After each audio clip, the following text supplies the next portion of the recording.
Good morning, everybody. Welcome to Spiritual Connections LLC. I am Angelina, your spiritual alignment coach, and I am late today. So I am so sorry that I'm making this video late. Ironically enough, this video is about what your body is craving. And my body and my mind lately has been craving sleep. So the last 2 months, I think I mentioned this in the last video, but I'll mention it again. We have been moving and my hair is absolutely crazy. What the heck? Okay, well, anyway, we've been moving. So it has been an crazy, stressful, but not really a bad kind of stress, just regular stress kind of experience. And now that we're done moving and mostly done unpacking and mostly organized, my body's like, okay, we're done. Sleep. Also, I've been working on a really awesome new hypnotherapy program, and that's been so cool. I'm working on a couple of workshops, an inner child workshop and an NLP workshop. So essentially what that means is that soon all of you can take a weekend or a day in the weekend to hang out with me and learn some new skills to assist yourself on your journey. Inner child work is one of my favorite things because you're getting in touch with your inner child. You get to play some games, have some fun, and learn to not take life too seriously. So yeah, that is what's going on with me right now. My body is craving sleep. We're going to talk about the craving mind a little bit. We're going to talk about good cravings and bad cravings and how to differentiate between what's harming you and what's helping you. And before we do that, I'm going to take a sip of my coffee. So good morning, everyone. Welcome. If you're here live, please make sure you pop into the chat, say hello. I love to be able to talk with you all, see how your lives are going, how your morning is going. If you're watching this later on, great, welcome. Make sure you like and subscribe to this video, to this channel. Hit that little bell so you get notified anytime I go live, hopefully going live on time. And leave me a comment. Let me know how you are, who you are, and what brought you to my channel. So today we're going to be talking a little bit about the craving mind. So the mind is this amazing, intricate, powerful thing, right? There are people in this world, in this planet, in this country, in this town, who their only job is to study the mind, how it works, and why it works the way that it does. It's pretty amazing, pretty magical. And not that I'm one of the experts, but I'm one of those people who loves to study the brain. I love to know about how it works, why it works, what it does, and when, right? So this week, I've been working a lot with people who are struggling with addictions. So addictions can mean anything. Coffee is an addiction, right? Being on your phone is an addiction. Some people are coming to me for drug and alcohol abuse. Some people for weight loss because they're addicted to sugar.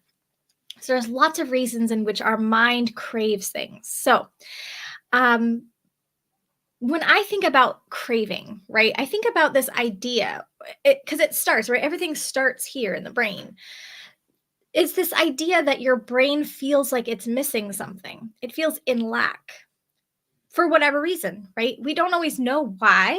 We just know that for some reason it starts with this craving, this need, this lack of something, lack of sugar, lack of control, lack of dopamine, lack of serotonin, whatever that looks like, right? Now, these are all very fancy words for neurotransmitter, which is another fancy word for chemical, right? Our brain sends chemicals all over our body all the time. Even now, right? As I move and I talk, my body is sending something called acetylcholine, which makes my muscles move, right? Now, there's a lot of other chemicals that go with just acetylcholine, but that's one. So when our body starts craving something, this signal sends that says we are in lack, right? And what the brain does is it sends a whole bunch of other signals to the rest of our body saying, until we have this thing, we are forever going to be in lack. Something bad will happen. Or nothing good, certainly nothing good will happen until we get this thing, right? Now, that's in terms of addiction. And in terms of everything else, right? Sleep is the same thing. If you don't get enough sleep, your body's going to say, hey, until you get sleep, you need to reserve that energy or something bad will happen. Nothing good can happen from you not being rested, right? Your body will start to break down. A lot of these neurotransmitters won't send because your body is saying, hey, you didn't get enough sleep. We need to reserve this energy so that you don't spend it on other stuff, right? Think about it kind of like an accountant, right? So you give your accountant your paycheck. Say your paycheck is, I don't know, $4,000 every 2 weeks. So you give $4,000 to your accountant for the 2 weeks and you say, don't let me spend all my money, right? And you go on Amazon and you buy some stuff. You come over to my house, you buy some crystals, you buy some more stuff. Next thing you know, you have $200, right? $200, and you've just spent all of your money or time or energy, right? In just the first week, right? Or the first day, right? The first day you go on Amazon and you buy some stuff and you come to me and you buy some crystals, right? Okay, well, now you have $200. So now the account's going to say, hey, I can only give you $5. You could only have $5 to spend today, right? Well, what can you spend for $5, especially in today's world? Nothing, right? What are you going to buy? How are you going to eat? How are you going to take care of yourself? This is what the body does, right? The body says, hey, you only have 200 energy pieces, I don't know, and you have that only to spend for the next 24 hours. You've already spent 1,700 of it driving to work in traffic. So what are you going to do? Or $300 and 1,700 pieces of energy on traffic. So your body needs to find a way to replenish itself. Now, the craving mind says, well, I have a way to replenish myself. I have an artificial solution, and that's caffeine. So give me caffeine and I'll replenish your energy pieces to 4,000. I don't know. I'm making numbers up. I just woke up because my wonderful friend Scott just texted me and said, hey, we're waiting for you. I'm like, no, I slept in. Dang it. So that math will make sense if you think about it like an Angelina who just woke up, and it'll totally all balance. I should have just stuck with 2,000 because 2,000 is easy, and then, 300. Yeah. Anyway, so it has an artificial solution, caffeine, or it has another artificial solution, cigarettes, or it has another artificial solution, sugar, or another sleep, right? Now, sleep of these solutions might be the healthiest, right? Or the one that your body is truly craving. And so you give that to your body. But our body and our mind are these, like I said, very complex machines, but they're not always so smart, right? I like to give the analogy that our brains are these crazy intelligent entity being things, mystery masterpieces, but they're kind of dumb, right? Because once it has a solution that works well, works quickly, works fast. Oh, look, there's Astrid. That's what your brain is going to go to every time. So if cigarettes is what your brain has said, hey, this one's not so bad, it works and it's great and it curbs appetite and it's going to do all these great, wonderful things. Let's just do that. That's what it's going to crave, right? Because that's what works. Astrid, please stop. Those are my toes. So what do we do with this information? Why does this matter today? Why does this matter this week?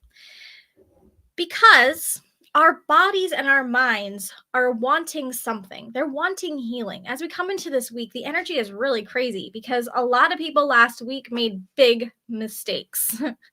A lot of people that I've talked to, even myself, right? I am not excluded from this category, made huge mistakes in terms of returning back to alcohol, screaming at people in a parking lot,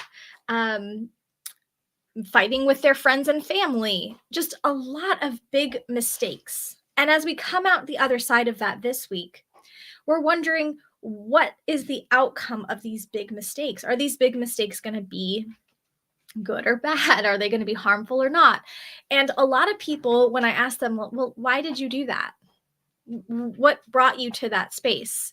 Well, I was feeling like I wasn't loved enough, or I was feeling like I wasn't sleeping enough, or I was feeling like nobody understood me the way that I needed to be understood, or people weren't seeing me the way that I wanted to be seen.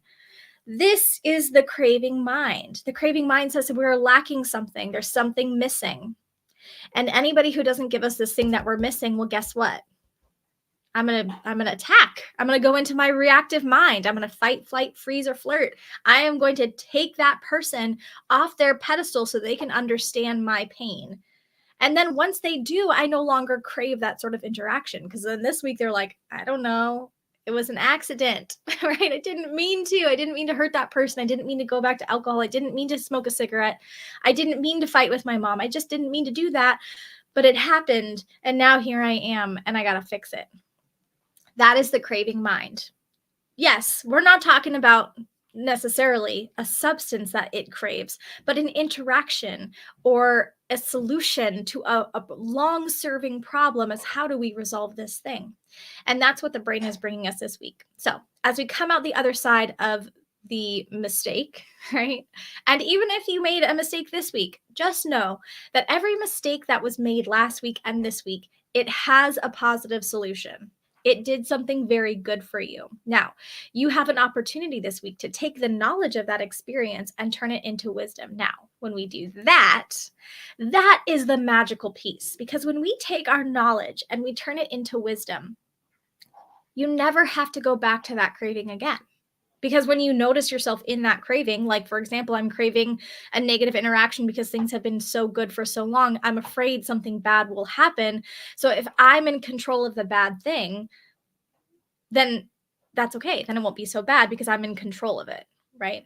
And then this week, right, this huge fight erupts, and now I have to fix all of these relationships with other people. So how do I do that? Well, what's the wisdom here? The wisdom here is that your body craved something. Your body noticed something was not right. Right? Something was not right, as in maybe things were too good for too long. And so that must mean something bad's going to happen. That's information that your brain gave you.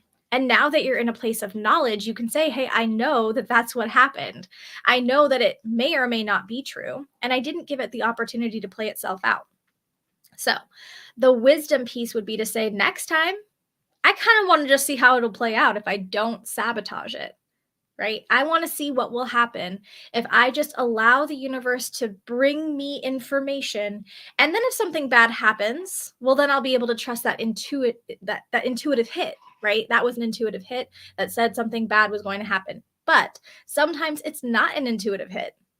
Sometimes it's just our brain craving recognition, understanding, peace, kindness, right? Somebody to put their, arm over our shoulder and say everything's going to be okay. But that's not what we got, right? Nor is it what we would get in any of those situations, right? Because screaming at people doesn't often result in somebody saying, hey man, what's going on? Sometimes, right? If you meet the right person, but a lot of times it's just going to result in people running away or being afraid of you.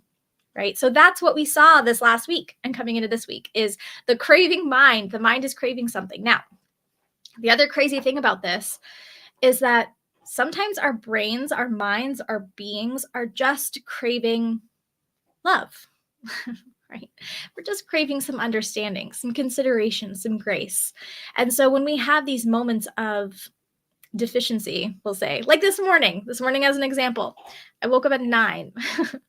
9 is the time I was supposed to come on here and talk with all of you beautiful people. But at 9 o'clock, I was asleep.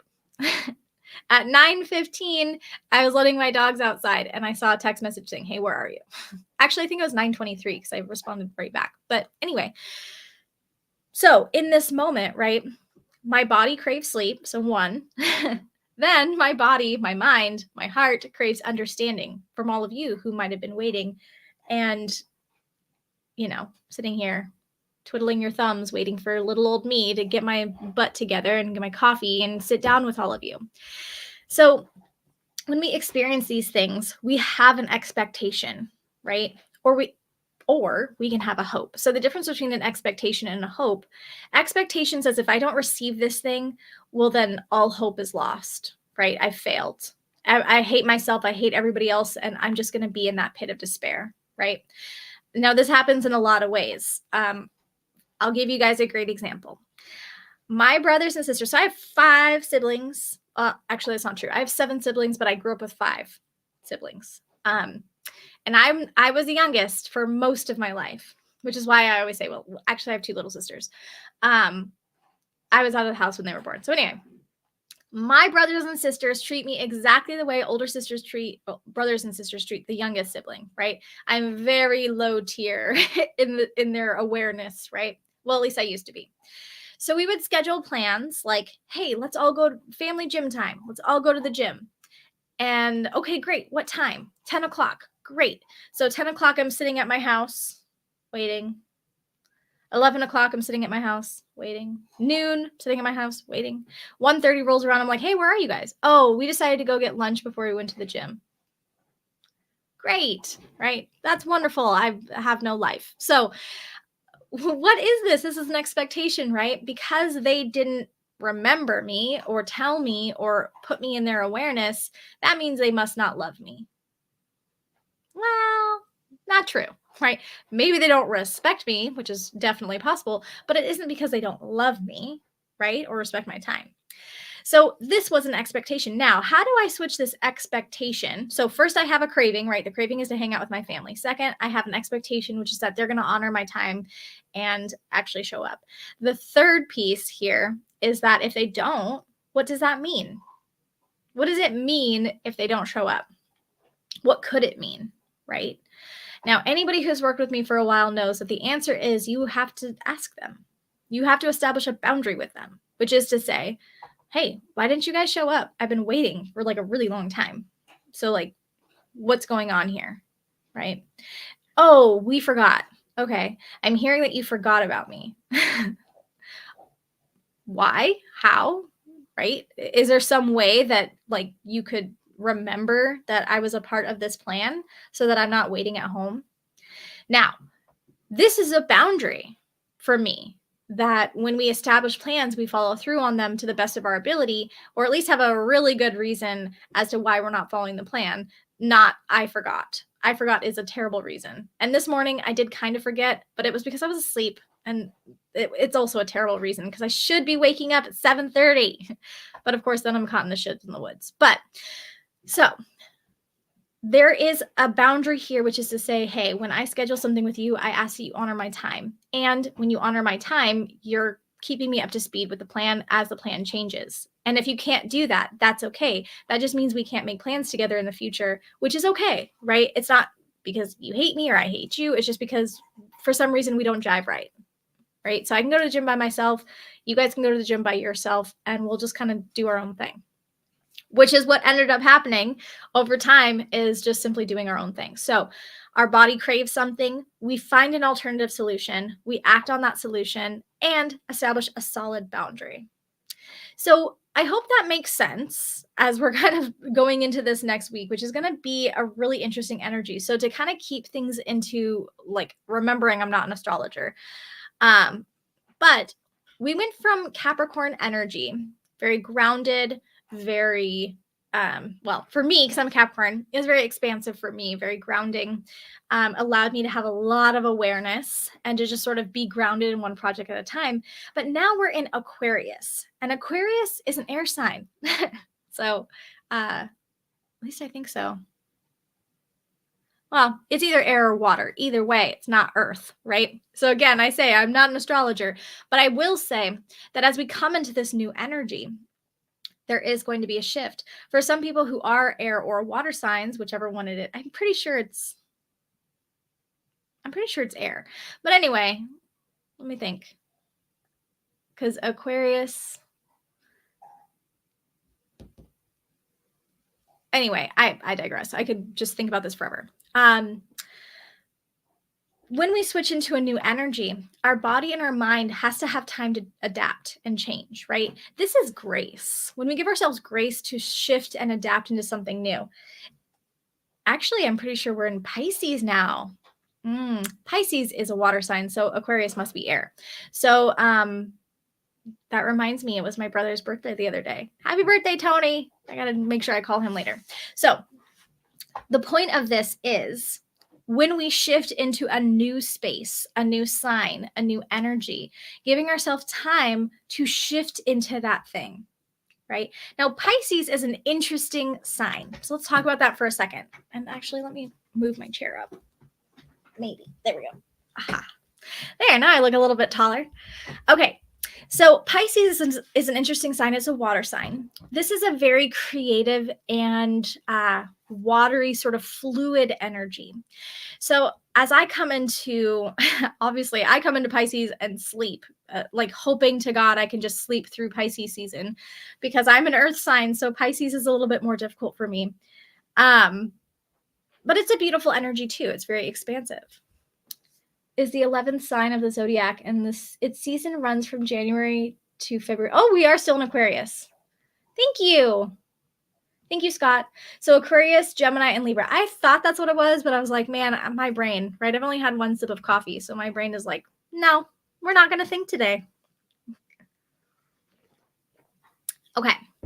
So we're still in Aquarius. Really? Oh, because it's the end of February. Okay. Great. So it's not my brother's birthday because his birthday's in March. Cool. We're all up to speed now. So Aquarius is great. Aquarius is an air sign. So definitely then I'm sleeping through Aquarius, because Aquarius is apparently very hard for an earth sign. So Aquarius is the air sign. It's very logical, which I like logic. But what I've been working on personally, and what I hope that all of you will take away from this and maybe consider, is balancing between the emotion and the logic, right? Because logic means that we rationalize, right? And this goes exactly into that craving mind. So when we're rationalizing anything, we can give reason to whatever we have going on, right? I can rationalize as a vegetarian or a vegan, I can rationalize eating meat today, because why not? Maybe I'm feeling tired. Maybe I'm lethargic. Maybe it smells good, right? Whatever. So I might rationalize that. So for example, this is great because this actually happened. So Sunday, my dad was in town and he took me to a Thai restaurant. And typically Thai restaurants have a great vegan and vegetarian menu, as well as Indian restaurants, but this particular restaurant lied and they cook their rice in chicken broth. And I could taste it. I totally knew it. The whole time I could tell that it was cooked in chicken broth, but I was like, well, it won't be that bad. It'll be fine. Maybe I need it. The universe does this for a reason. It's my dad's friend's restaurant. I don't want to make, whatever. So rationalize the whole thing. Now, for about 48 hours, my stomach was not happy with me. I was cramping really bad. I was throwing up, et cetera, et cetera. And I was like, okay, well, my body craved something, right? I craved a not dramatic scene. I craved a good interaction. I craved not even the food, because it didn't taste good to me because I don't eat meat. But I was craving that sort of good interaction with my dad and with his friends and so on and so forth, which is terrible. But I rationalized it, right? It made sense. It makes sense to you all, I'm sure, as you're listening. You're like, yeah, totally. But the end result was not good. The end result was not fun, right? But being in Aquarius season, that's what it brings out, right? It's this sort of rational piece. Now, typically what I would have done in that situation is, I am so sorry. I really appreciate you. I just have to tell you that I just need to ask, does this have chicken broth in it? I'm sorry, I can't eat chicken broth. Is there something else I can get off the menu? And there would have been no problem, right? And they probably would have learned in their restaurant not to cook their rice with chicken broth, because a lot of people are vegetarian and don't eat chicken, right? When they order a vegetarian dish, they don't want it with meat. So it would have probably been a better interaction if I had just said something. But being in Aquarius, I rationalized it away, and I was in a craving space where I wanted a good interaction. So I didn't do what I typically would have done. And that's okay, right? I'm not mad at myself for it, although I was mad at myself for it yesterday and the day before that when I was dying. But today, right, it is what it is. I came out the other side of the situation saying, what could and should and will I do differently? That's knowledge to wisdom. Knowledge says, okay, this is what I did. This was the result. Did I like it? Do I want that again? No. So how do I change it? What is the best way? Not any way, but the best way for me to handle the situation in the future, so that everyone will be okay, be happy, be safe, right? And that would have been for me to say, hey, no, thank you, with kindness, with grace, right? Because I talked to the restaurant owner for a long time, and she's a very nice lady, very kind, very smart, right? If I had just said, hey, I noticed this, she would have been like, oh my gosh, what are we doing, right? And she would have changed it, because she was a perfectly reasonable person. So this is just awareness. This is knowledge and wisdom. So next time I can do something different. And in fact, I could go down there and I could say something to her. She was very nice. She would remember me. I probably won't do that, but I could, right? It's an option. So as we come into the craving mind, understanding that our cravings serve a purpose for us, they're giving us information and knowledge about our bodies and our minds in any given moment. So, what is your body and your mind craving? Let me know in the comments. If you're noticing yourself in the craving space this week, what are you craving? Is it affection? Is it alcohol? Is it coffee? Is it sleep? Is it shopping, right? I know a lot of people, myself sort of included, who love shopping. When we're in a sort of weird place of anxiety, the only thing that we can think of in the moment is, well, I'll just go buy something. And then once I buy something, I'll feel better. Now, remember that analogy from the top of the video where we were talking about that sort of banking system, right? The body, the mind only has so much of something, right? So when we have so much of something, like 2000, we have 2000 pieces of energy, right? That 2000 pieces of energy needs to be well spent, right? So what are you spending your energy on? One thing I've been noticing for myself that I've been doing a lot of hypnosis for myself and for other people. And one of the things that I'm noticing as sort of a recurring theme is that there's a lot of fear, a lot of things getting in the way, a lot of obstacles. And that can be a type of craving too, right? Because remember, again, from the top of the video, when we're talking about how fear, right, that fear of lack, that fear of things exploding, that fear of sabotage brings us to a place of sabotage, brings us to another place of fear, because our body, our mind is craving that thing to dissuade away from the potential good, right? So, what I mean by that is that things are really good, things are going amazing. And so then our body starts thinking, well, something bad's going to happen. Something bad has to happen. Something bad always happens. Something bad's going to happen. And then you do something, right? You do something to make that bad thing happen so it will go away, right? If I do this bad thing, okay, brain, if I do this bad thing, if I make something bad happen, if I argue with my husband, if I kick my dog, I don't do that, but right. If I do something, will you stop? Will you let me just be okay? Yeah, of course. Of course. Of course, I'll let you be okay. Just make sure this bad thing happens soon so that we can get it out of the way so we can go back to good things, right? And then we sabotage. And then something bad happens, and then we get to rebuild, and then things get to go great for a while until the body and the mind craves that bad thing again. Now, this happens for all of us, right? This is a cycle of behavior. This is that need, want, desire thing that we talk about. This is where our desires, right, get put into a need category, and we go into this anxiety place, right? And because our brain is this amazing, beautiful, complex, intelligent entity, right? We'll just call it an entity for the sake of argument. Although any neuroscientist will come in here and be like, that's not what it is. Okay, great. But for the sake of conversation, that's what it is, right? Not so smart, right? Because once it has a tool that works, it's going to stick with that tool that works, and it's not going to want to branch out to something different because that might be scary, right? So, what is the point of this video? My point, my intention here today is to tell you guys everything is going to be okay. Right? So first and foremost, everything's going to be okay. If you're caught in a cycle of craving, it's going to be okay, right? The opportunity that you have this week is to give your mind, your brain, the opportunity to communicate why. We need to know why. We need this information, right? Why am I craving so much sleep?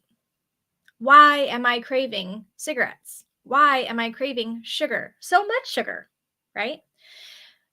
Why am I doing this thing? Right. And once I figure out why, right? Why am I craving so much sleep? Well, because I've been doing a lot of open mic nights and I've not been balancing my energy correctly. Right. And because I've been moving a lot and that was very stressful. Okay. I know that. Right. So now that I know that that's the case, how do I bring balance back? So why? Why is this happening? Why am I craving this? And then how do I bring balance back without engaging in a negative behavior? How do I bring balance back into this thing? So, this last week, There's been a lot of arguing, a lot of fighting, right? Which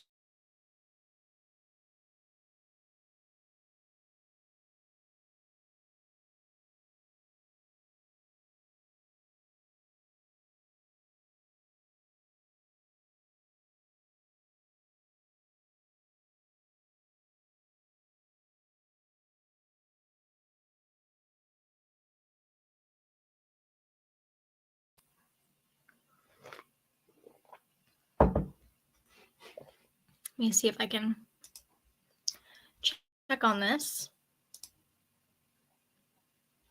It says connected and secured.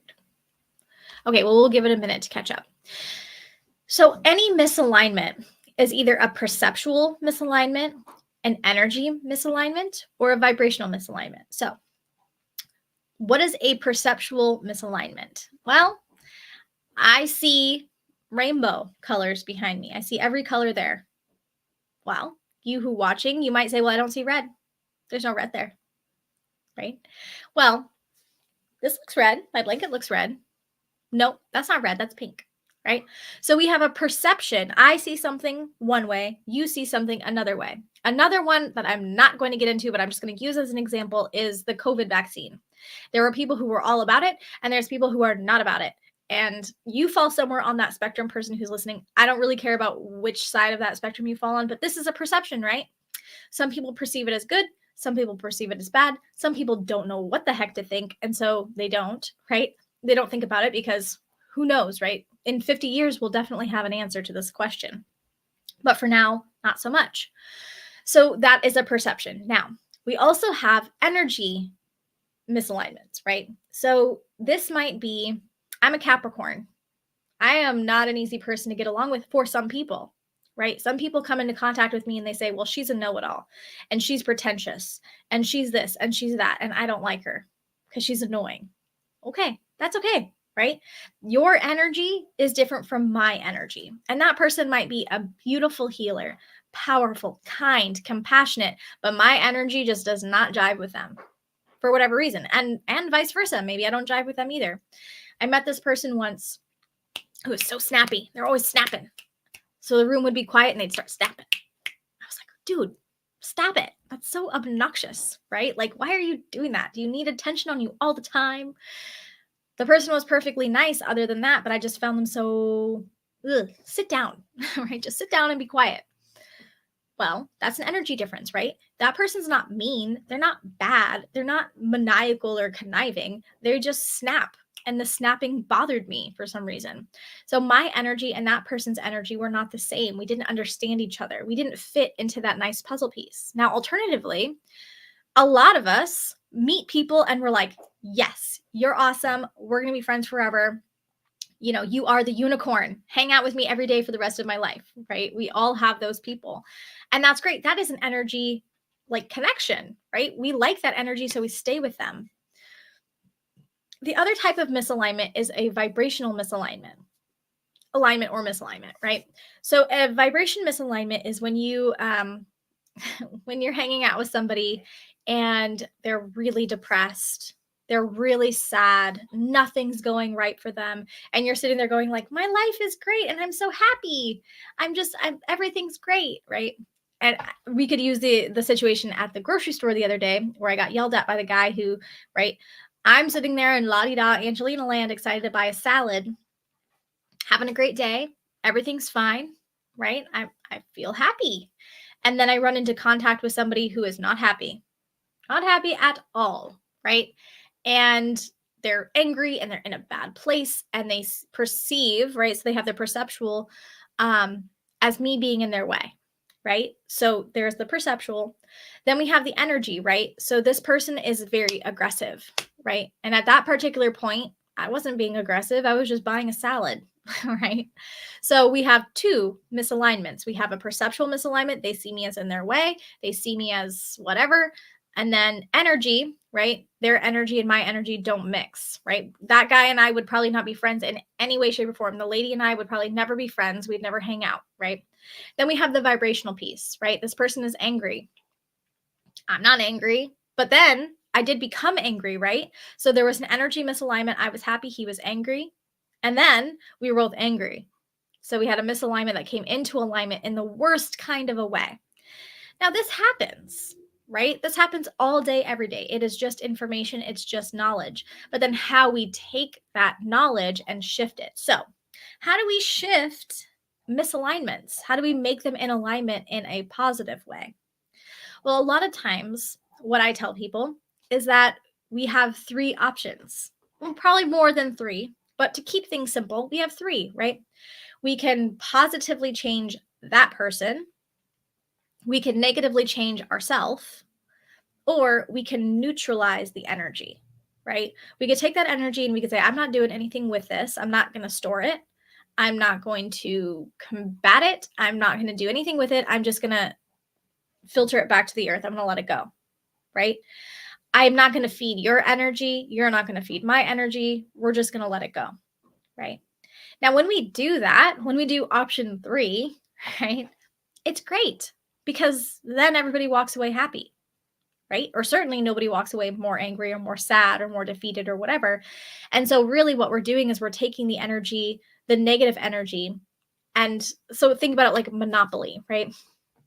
We're basically donating energy or money back to the bank, right? I'm going to donate this energy back to the bank so that it can be transferred into something positive, like, I don't know, fixing the Narrows Bridge and nobody having to pay a toll. I'd rather nobody pay a toll, so I'm going to donate this money to the state, right? It's the same thing, except for it's energy and we're donating it back to the earth so that it can be filtered into love, light, and healing for myself and for everybody I come into contact with, including the person who's throwing energy at me. But in the bank analogy, right, we're donating it to the city to be done something good with. Right. I don't know. Let me know what you guys think about this analogy. I think it's kind of fun. It is, right. Energy is kind of this weird, funky thing, and it's very tangible. So think about it this way. If you've ever come into contact with somebody who has a lower or even higher vibrational space, how does that make your body feel? Right. So I'm willing to bet that when you come into contact with somebody who is like very lower vibrational, you walk away feeling very heavy, very slow, very tired, right? Because they've just taken all this extra energy from themselves, given it to you. So now you have your energy and their energy, and there's nowhere for it to go, right? So we feel heavy. Now, when you go and you meet somebody who's very happy, very fun, very adventurous, and just makes you laugh the whole time, you walk away feeling very light, very happy, very joyful, right? That, like, you have tons of energy. You could, dance all night, right? Everything's great. That is energy tangible, right? I feel that. I hold that energy in my body, right? It is here, right? Um, so right, so for people who say like energy is just like this abstract idea, well, not really, right? Because we can see physical manifestations of energy. We could also see it in illness and sickness. I had somebody tell me the other day that they were doing a healing and they said, okay, I'll do this healing as long as I don't get sick. Like, why would you say that? Why would you open that up? Don't tell the universe that. Just remind yourself, remind your body that it is powerful, right? And we're not taking on sick energy, right? We're alleviating sick energy. Let's put this up. Isn't this cool? I can put this up right here. Okay. I like your analogies. They're easy to follow. I appreciate you taking time out of your day to give us some great guidance and ideas. Of course. Sorry that I was late. I hate lateness. Oh my gosh. When we talk about energy, like I mentioned earlier, man, lateness is like my biggest pet peeve ever. And like when I'm late, I'm always like, oh no, not perpetuating a stereotype. No. So it does kind of bum me out when I'm late. And I appreciate you texting me, Scott. Scott is the one who rescued me this morning and rescued all of you to make sure that I was going to do a video today. Okay. So I want to tell you guys again to remind you all, there are going to be some courses coming out here soon. I'm super excited about. I'm working on 3 courses kind of simultaneously. I'm back to working on my ego alignment course. That should be actually, it's mostly done. So that's going to be here soon. So I'm going to be advertising that on probably on here on YouTube and I'm going to think about where else I'm going to advertise it because I'm not sure.